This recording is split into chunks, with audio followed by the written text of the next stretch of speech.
आप लोग में से कई सारे लोग होंगे जिन्होंने फिजिक्स में बहुत कुछ पढ़ रखा होगा, अभी उनको सारे कॉन्सेप्ट आते होंगे, लेकिन उनसे न्यूमेरिकल सॉल्व नहीं हो पाता होगा। क्वेश्चन लगाने की जब बारी आती होगी तो उनसे क्वेश्चन हिलता ही नहीं होगा, उनको समझ नहीं आता किस तरीके से कॉन्सेप्ट को अप्लाई करना है, किस तरीके से क्वेश्चन में आगे बढ़ना है ताकि उस क्वेश्चन को वो सॉल्व कर पाए। ये प्रॉब्लम 80 to 90% नीट एस्पिरेंट के साथ होती है, स्पेशली फिजिक्स में और भी ज्यादा। एंड मैंने खुद भी फेस कर रखी है इस प्रॉब्लम को, तो मैं बहुत अच्छे से समझ सकती हूँ आपको भी कैसा लग रहा होगा एंड कितना बुरा लगता है जब हम अपने सारे एफर्ट्स लगाते हैं उस क्वेश्चन को सॉल्व करने के लिए, बट एट द एंड हमसे वो क्वेश्चन सॉल्व नहीं हो पाता है।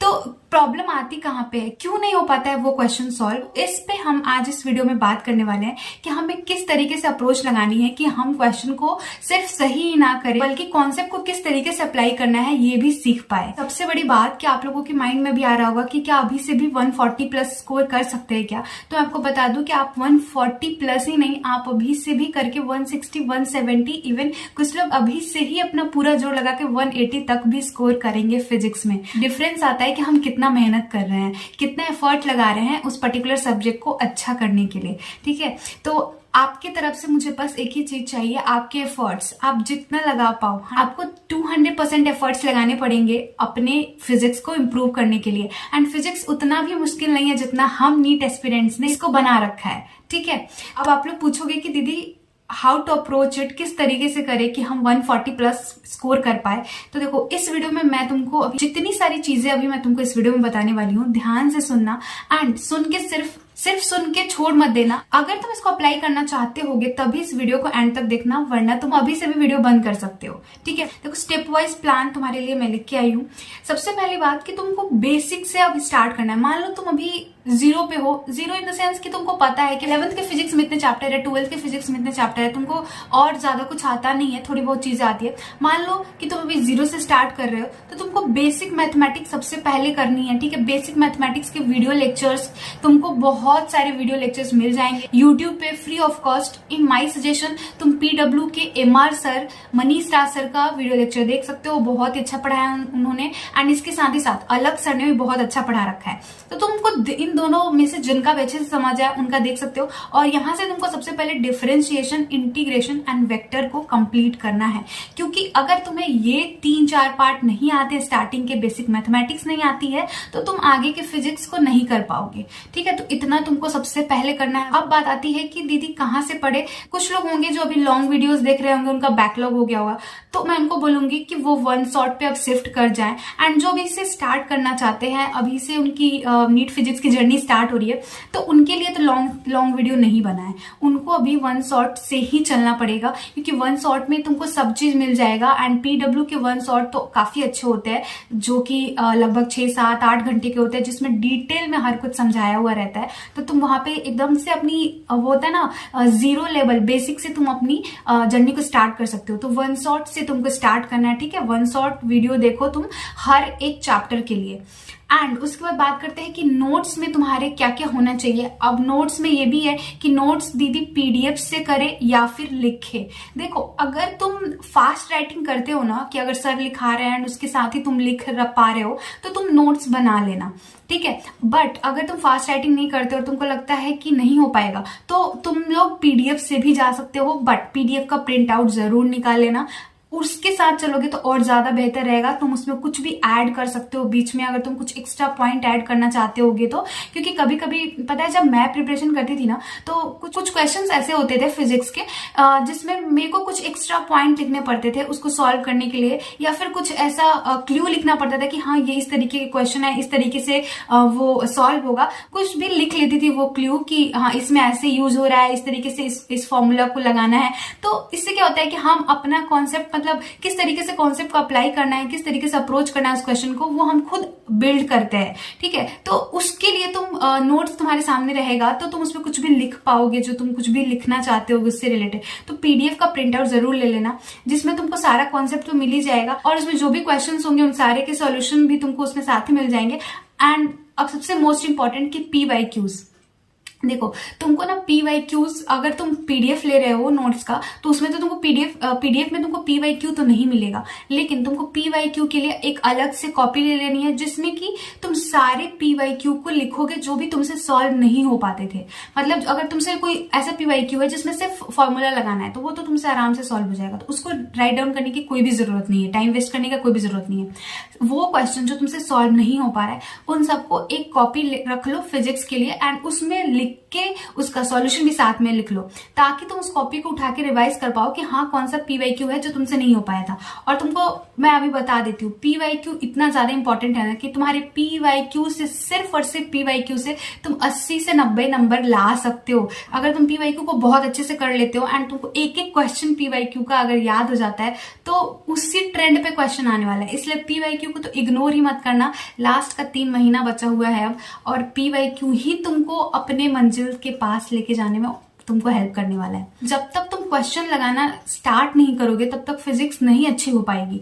तो तुमको न्यूमेरिकल्स भी सॉल्व करने हैं। अब पूछोगे कि दीदी न्यूमेरिकल कहाँ से लगाना है, तो देखो, तुमको बुक और DPP या फिर मॉड्यूल, ये सब तो उठाना ही नहीं है। इसके लिए तुमको क्वेश्चन प्रैक्टिस वाले वीडियोस देखने हैं, जो कि फ्री ऑफ कॉस्ट तुमको यूट्यूब पे मिल जाएंगे। ये वाले सेशंस जो है क्वेश्चन प्रैक्टिस वाले, ये PW के भी मिल जाएंगे, एंड बाकी कुछ और टीचर्स है जो कि फिजिक्स काफी अच्छा पढ़ाते हैं, जैसे प्रशांत सर हो गया, उनका भी अपना अलग चैनल है। इसके अलावा गौरव गुप्ता सर भी फिजिक्स काफी अच्छा पढ़ाते हैं, तो तुम उनका भी देख सकते हो। तुमको बस क्वेश्चन सॉल्विंग वाला जितने भी सेशन है ना यूट्यूब पे, वो सब तुमको देखने हैं सारे चैप्टर के, एंड इसका तुमको एक अलग से कॉपी बना लेना है, ठीक है। और वीडियो के सारे क्वेश्चंस कॉपी में नोट डाउन करो एंड उसको डेली सॉल्व करो, जब तक तुम उन सबको खुद से बिना सॉल्यूशन देखे सॉल्व ना कर पाओ। मतलब तुम्हारे एकदम से वो लिप्स पे होने चाहिए कि ये क्वेश्चन किस तरीके से बनता है। इतना तुम कर लोगे ना, तुमको कोई भी एक्स्ट्रा DPP मॉड्यूल ये सब कुछ भी करने की जरूरत नहीं पड़ेगी। मेरा यकीन मानो, मैंने खुद किया है। और इसके अलावा क्वेश्चन प्रैक्टिस के लिए मॉक टेस्ट, बस इतना ही कर लेना। मॉक टेस्ट के जितने क्वेश्चंस तुमको मिलते हैं, जो भी तुम मॉक टेस्ट लगाओगे, उस मॉक टेस्ट के जितने क्वेश्चन है उन सबको मल्टीपल टाइम सॉल्व कर लेना। तुमने नोट्स बना लिए, तुमने क्वेश्चन सॉल्व कर लिया। अब बात करते हैं मेन इंपॉर्टेंट, कि after completion of 1 chapter make short notes of that particular chapter. तुम्हारे पास हर एक चैप्टर का शॉर्ट नोट्स होना ही चाहिए फिजिक्स में। तो शॉर्ट नोट्स किस तरीके से बनाते हैं, फिर शॉर्ट नोट्स में क्या क्या होना चाहिए, लोगों ने कई बार मुझसे पूछा भी है। तो देखो, जो तुम्हारा शॉर्ट नोट्स होता है उसमें थ्योरेटिकल जितने भी इंपॉर्टेंट पॉइंट्स है जो तुम्हारे नोट्स में है, वो सब तुमको उसमें लिखने हैं, एंड इसके साथ साथ each and every formula of that particular chapter. अब मैं तुमको दिखाती हूँ अपना शॉर्ट नोट्स। तो देखो, ये मैंने सरफेस टेंशन वाला जो टॉपिक है उसका ये शॉर्ट नोट्स मैंने बनाया था। इस तरीके से मैंने ये पार्टीशन कर रखा है बीच में ही। एक A4 शीट पे पूरे के पूरे मेरे कॉन्सेप्ट भी आ जाते थे एंड पूरे के पूरे फॉर्मूलाज भी आ जाते थे। तो इस तरीके से तुमको भी बनाना है। ये मैंने तुमको यहाँ पे दिखा दिया ताकि तुमको कुछ समझ में आए कि हाँ किस तरीके से बनाना है, तुम यहाँ से आइडिया ले पाओ। ये मेरा रोटेशनल मोशन वाले चैप्टर का ये शॉर्ट नोट्स है। तो इसी तरीके से तुमको अपना भी शॉर्ट नोट्स बनाना है। अगर तुम मेरे कुछ और चैप्टर के शॉर्ट नोट्स देखना चाहते होंगे तो मेरे टेलीग्राम चैनल पे जाके तुम देख सकते हो। मैंने बहुत कुछ अपना डाल रखा है, जो भी मेरे शॉर्ट नोट्स थे, जो भी मेरे और भी केमिस्ट्री के, फिजिकल केमिस्ट्री के नोट्स थे, वो भी मैंने डाल रखा है, इनऑर्गेनिक के भी। तो मेरे जो टेलीग्राम चैनल का नाम है वो सेम मेडिको शालिनी से है, तो वो तुम एक बार चेकआउट कर लेना, ठीक है। उसके बाद तुमको सेपरेट कॉपी बनानी है फिजिक्स न्यूमेरिकल के लिए, जो मैंने तुमको स्टार्टिंग में बताया कि PYQ, सारे PYQ लिखने हैं जो तुमसे सॉल्व नहीं हो पाते थे। तो तुम्हारे जो क्वेश्चन मॉक टेस्ट में सॉल्व नहीं हो पाते हैं, write down that question in this notebook with solution. उसके सॉल्यूशन के साथ साथ तुमको वो क्वेश्चन इस नोटबुक में लिखने हैं। Make a habit of star marking the question. जो छोटे छोटे की पॉइंट है ना, तुमको बहुत हेल्प करेगा।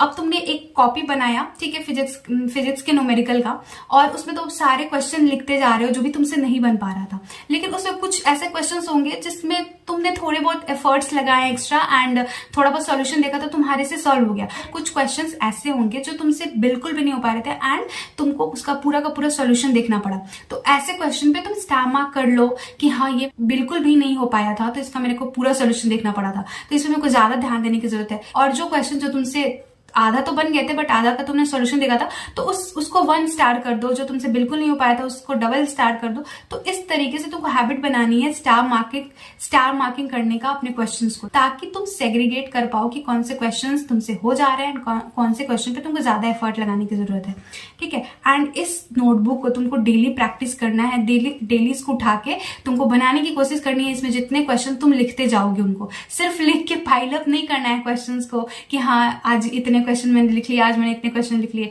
इसमें कोई बहादुरी नहीं है। जब तक तुम सारे जो क्वेश्चन लिख रहे हो उनको डेली बेसिस पे तुम प्रैक्टिस नहीं करोगे तो कोई फायदा नहीं होगा, ठीक है। अब फिजिक्स को अच्छा बनाना है तो टाइम तो देना ही पड़ेगा, तो give more time to physics, ठीक है, एंड रिवाइज इट डेली।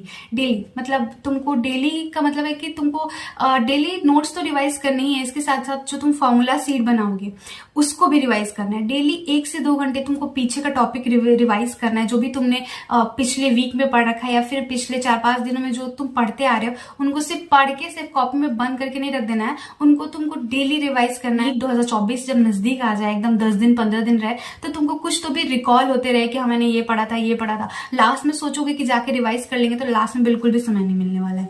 और फॉर्मूला को तुमको डेली रिवाइज करना है। डेली आधे घंटे निकालो फॉर्मूला रिवाइज करने में। जो तुम्हारा फॉर्मूला सीट है उसको रिवाइज करने में बिल्कुल भी समय नहीं लगता है, तुम टहलते टहलते रिवाइज कर सकते हो आराम से। एंड PYQs पे तो तुमको खास ध्यान रखने की जरूरत है, उसको तो एकदम से पकड़ के जितना रखोगे ना, जितना अच्छे से उस पर कमांड बनाओगे उतना अच्छा तुम्हारा नीट का एग्जाम जाने वाला है। तो उसको मल्टीपल टाइम सॉल्व करो, क्योंकि 40 to 50% क्वेश्चन सेम PYQs जैसे ही आने वाले हैं। बस यही होगा कि कुछ उसमें से जो डिजिट होंगे वो चेंज हो जाएंगे, बट कॉन्सेप्ट वही वाला आएगा जो हर साल पूछे जाते रहे। अब मैं तुमको दिखाती हूँ कि कितने सारे PYQ एक ही तरह के आए हुए हैं, बस इनमें डिजिट का फर्क है। ये जो क्वेश्चन है ये सेम क्वेश्चन 2000 में भी आया है, 2017 में भी आया है, 2020 में भी आया है, 2019 में भी आया है। बस इसका लैंग्वेज चेंज किया है, कुछ नहीं हुआ है इस क्वेश्चन में, बस इसका लैंग्वेज चेंज किया गया है। एंड सेम क्वेश्चन तुम देख सकते हो कितना बार रिपीट किया गया है। ये तो बस एक एग्जाम्पल है, मैं तुम्हारे सामने और भी एग्जाम्पल दिखा सकती हूँ, या फिर तुम खुद जाके PYQ के बुक में देख सकते हो कि कितने सारे क्वेश्चन रिपीट होते हैं। तो PYQ पे तो एकदम से खास ध्यान रखो। एंड एक फिजिक्स के न्यूमेरिकल्स के लिए अलग से कॉपी बना लो जिसमें तुम सारे न्यूमेरिकल्स लिखोगे और उनको डेली प्रैक्टिस करोगे। तीनों सब्जेक्ट आने वाला एग्जाम है तो तुमको तीनों सब्जेक्ट को डेली टाइम देना पड़ेगा, थोड़ा थोड़ा ही दो, लेकिन तीनों को डेली पढ़ो, तभी जाके वो तुम्हारे दिमाग में रहेगा, ठीक है। एंड डरने की बिल्कुल भी जरूरत नहीं है। मुझे भी स्टार्टिंग में फिजिक्स बिल्कुल भी नहीं आती थी, मेरे भी मॉक टेस्ट में बहुत बुरे नंबर आ रखे हैं लिटरली फिजिक्स के अंदर। तो जब मैं कर सकती हूँ, जब मेरे 155 मार्क्स आ सकते हैं फिजिक्स में, तो तुम्हारे भी आ सकते हैं। बस यही है कि मेहनत करो एंड जितना ज्यादा हो सके क्वेश्चन प्रैक्टिस करो एंड फॉर्मूला सीट को एकदम से रिवाइज करते रहो daily daily daily. And PYQs तो करना ही है, मस्ट है, ठीक है। अभी से स्टार्ट कर दो। आगे आने वाले 3 महीने में तुमको किस तरीके से फिजिक्स को अप्रोच करना है ये तुम समझ पाओगे। कुछ भी और डाउट लग रहा होगा, फिजिक्स के बारे में पूछना चाहते हो या फिर कुछ पूछना चाहते हो तो नीचे कमेंट सेक्शन में जरूर पूछ लेना। एंड वीडियो हेल्पफुल लगी होगी तो प्लीज प्लीज प्लीज चैनल को सब्सक्राइब कर लेना। मिलते हैं नेक्स्ट वीडियो में। Thank you so much.